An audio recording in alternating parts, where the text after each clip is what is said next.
Full Moon sale காலை 9 மணியிலிருந்து இரவு 12 மணி வரை ஆகஸ்ட் 27 ஒரு நாள் மட்டும்.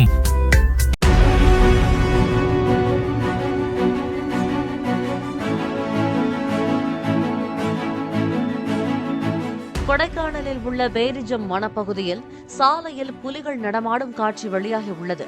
அவ்வழியாக லாரியில் சென்ற ஓட்டுநர் ஒருவர் எடுத்த காட்சி தற்போது வெளியாகி இருக்கிறது.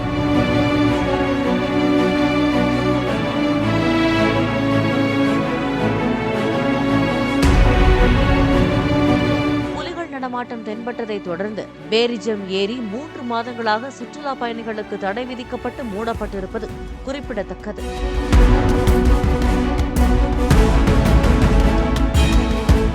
ஃபுல் மூன் சேல் காலை 9 மணியிலிருந்து இரவு 12 மணி வரை ஆகஸ்ட் 27 ஒரு நாள் மட்டும்.